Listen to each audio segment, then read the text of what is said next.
This is a project we've been working on with some of the other folks here at the Center for Spatial Data Science, so Luke and Irene, and also Robert, who I think are all here, so that's awesome. So basically, the overarching kind of idea of this is we have access to the NETS data for the entire country, which is amazing. And so obviously in kind of recent years, we've seen this uptick in discussion about what some have termed the retail apocalypse. And so obviously in the last, especially since 2017, we've seen a number of kind of large retail chain closures. Warren Buffett is confirming the death of retail, so we know it must really be happening. And also, of course, like we've seen Sears earlier this year bankrupt. Several other retail chains have been shutting their doors. And so the overarching idea of this is because we have access to the NETS data, obviously despite some of its issues, and we have the entire country, the idea here is to kind of look at overall trends and analyze kind of specifically maybe where the hardest hit areas are from this retail apocalypse, and also specifically answer the question of how bad it actually is for local economies. So as you see, as this has been discussed in the popular media over the last few years, there's kind of a countercurrent of ideas that says that, retail's death is premature. Overall retail spending has basically held steady or increased. Obviously, if you're taking into account e-commerce, then that kind of makes sense. But at the same time, even total retail employment, this article specifically, I think from Business Insider, talks about total retail employment has held relatively steady, and that kind of the share prices of some of these remaining large chains have already priced in the downturn in the retail market. So maybe this retail apocalypse is kind of greatly exaggerated from an actual economic point of view. And of course, on a macro scale, that could be true, right? The shift to e-commerce could be kind of an efficient economic change. They make the comment in this article that's like, the death of retail is greatly exaggerated, but there could be regional and distributional effects, which is, as planners and geographers, that's exactly what we're interested in. So that's kind of the impetus for this paper in general, just looking at trends and trying to tease out some of these regional and distributional effects, and to really see where the retail apocalypse is happening and kind of what its impact on regional economies is. So in general, this is fairly exploratory. We're looking kind of at the regional level. Eventually, I think it would be interesting to drill down into more neighborhood level trends. We have the data, but at first we wanted to look at from kind of a 20,000 foot view. So the first thing we'll look at is just kind of temporal trends, and we're going to also pull out, obviously a lot of this discussion about the retail apocalypse is all about chains. Like all of those articles were all about chain businesses. And we're obviously interested in, also interested in these small independent retailers that really kind of help stabilize neighborhoods and help provide for diverse urban activity. So we'll look at kind of if there are different trends in independent and chain business, not just creation and death, but we also kind of settle on a measure of total retail activity that I'll talk about. Trying to identify regions that might have been hardest hit by declining retail activity, and then also characterize what those regions, what do they look like, what are their characteristics, particularly in terms of the built environment. And then also try and maybe start answering this question of whether our measures of declining retail activity are also related to the overall economic health of regions, which is obviously something we're definitely interested in. So again, we're using the NETS data. For this analysis, we'll actually focus kind of primarily on the post-recession era, as we'll see, but we do the overall trends from 1990 to 2013. Our definition is NAICS 44 and 45. And then when we kind of piece out independent businesses from chains, our definition of independent is standalone, 10 or fewer employees. So in general, pretty small businesses, but in effect, it's actually a huge percentage of the overall data set. And then as we're calling chains are basically all of the other businesses in this category. And chains isn't like exactly the best word, but I couldn't think of anything other than saying non-independent, which is too redundant. And then obviously we'll add some census demographic data. Okay, so just to look at some general overall trends, first we kind of approach this from like a birth and death perspective. And so these are the average retail deaths over the entire country per tract, just by number from 1990 through 2013. And you can see obviously it's fairly steady. The deaths peak in 2009 and then drop in 2010, but then also kind of slightly increase in the later time periods. So births are much more variable, and is one of the reasons we ended up choosing just total number of retail businesses for our metric to measure retail activity, because births and deaths are kind of variable and play off of each other. And also, if you just use deaths as a metric to look at retail decline activity, a lot of times the most economically viable areas have high numbers of deaths and high numbers of births that are correlated as part of this like idea of like business turbulence or churn. So you can see like the pattern is a little more dynamic. The births kind of rebound in 2011. And if you piece this out by independents and chains, the independents kind of peak in 2011, the chains actually births peak in 2010. So they recover a bit faster. But in general, you can see the effect of the recession, but also the data is pretty variable.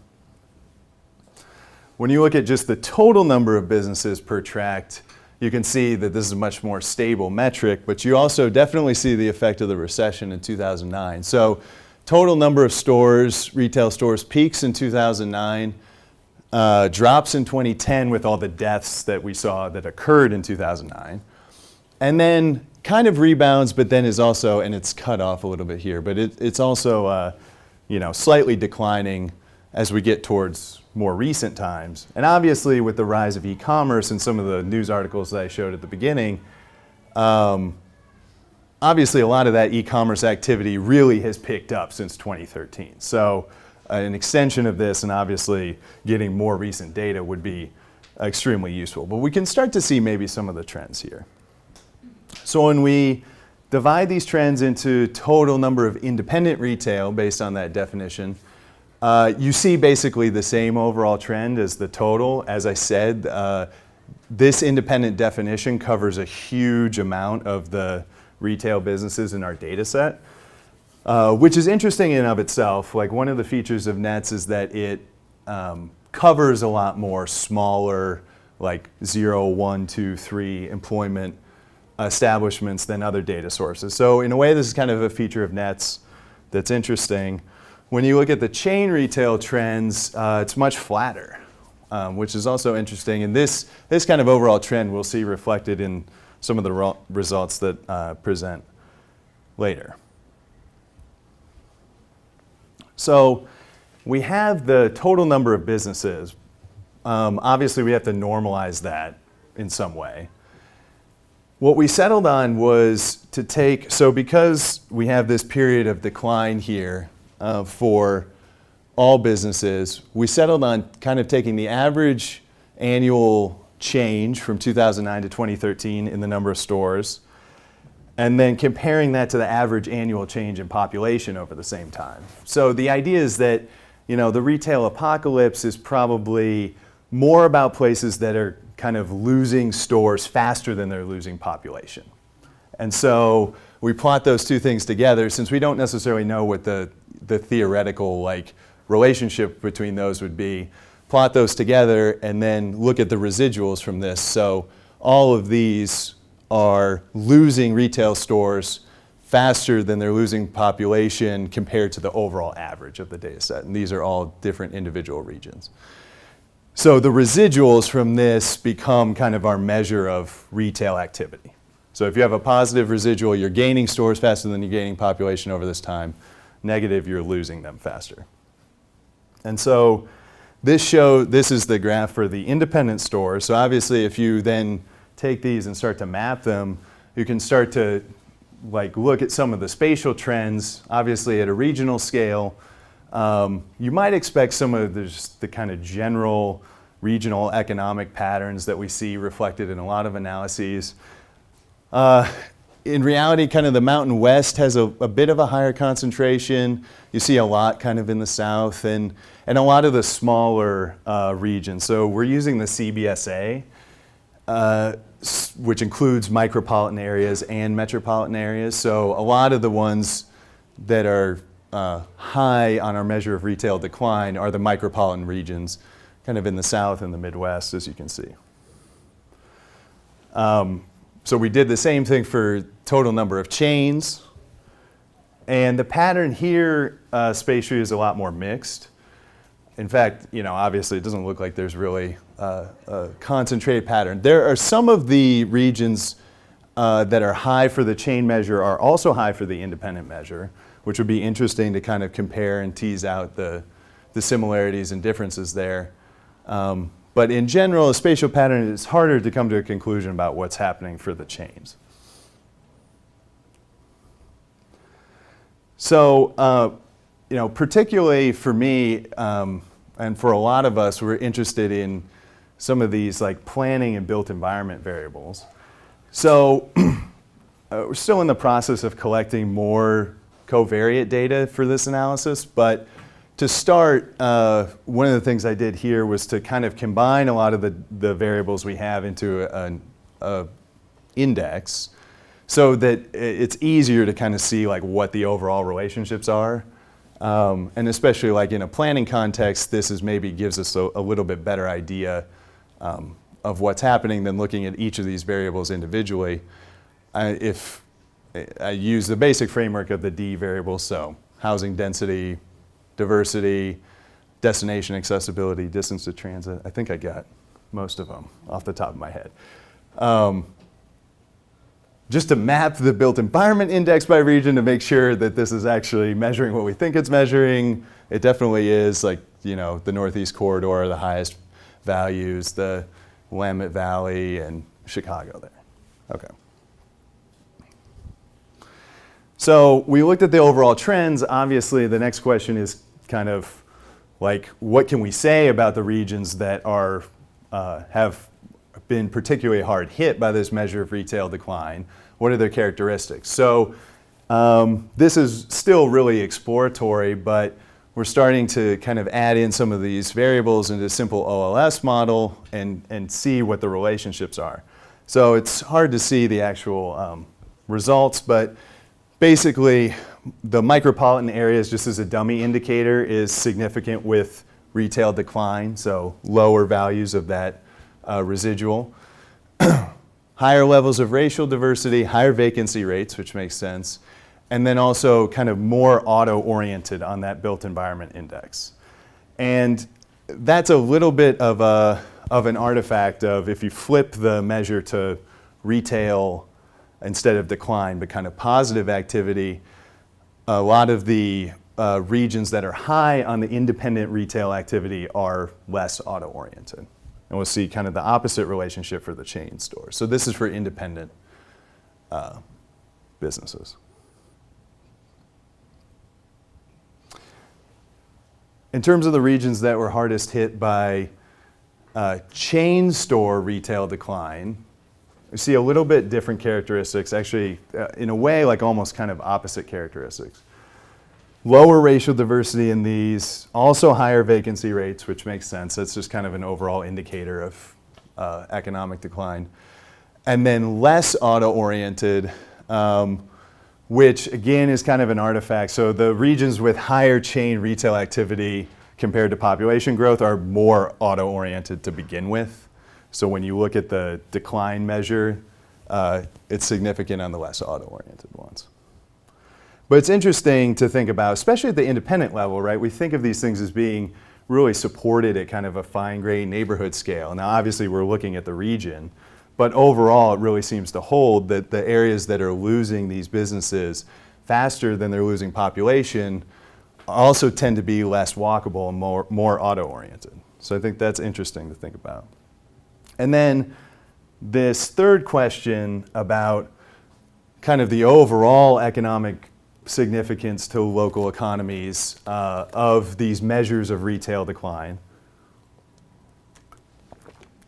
which is definitely interesting to when you kind of split independent and chain businesses. So this is looking at the relationship between that independent measure of decline and overall regional economic growth, which we proxy for with employment density.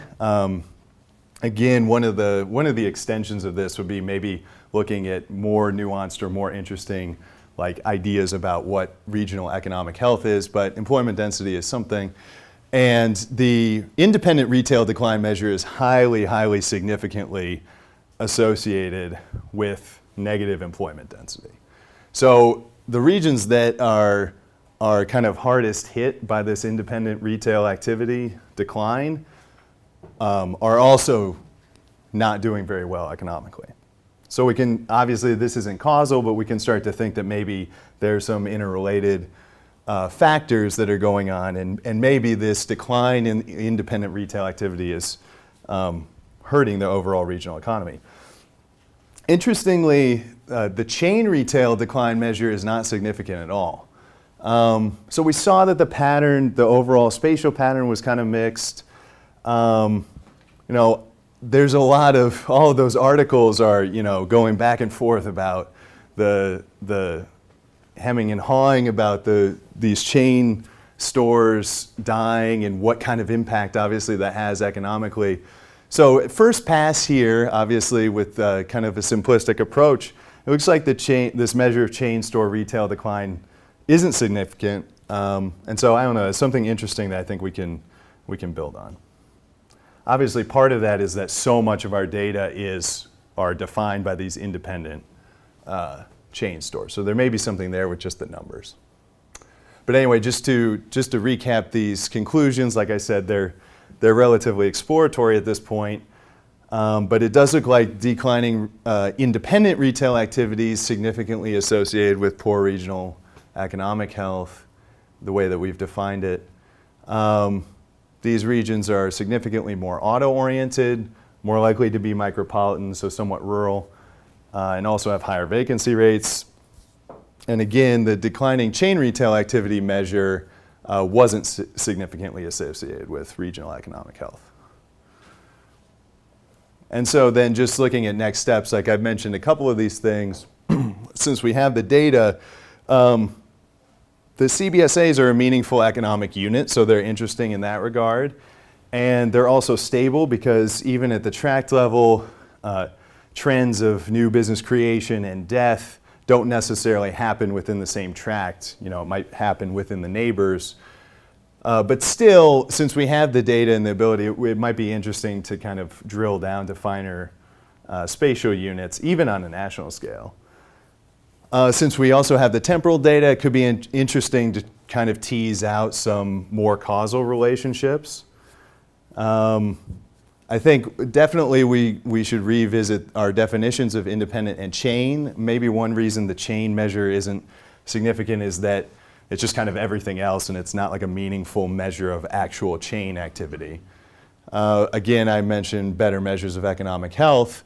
And of course, more recent data and data specifically on e-commerce activity and how that influences some of these patterns of independent retail decline and chain retail decline would be awesome and very interesting. So, thanks.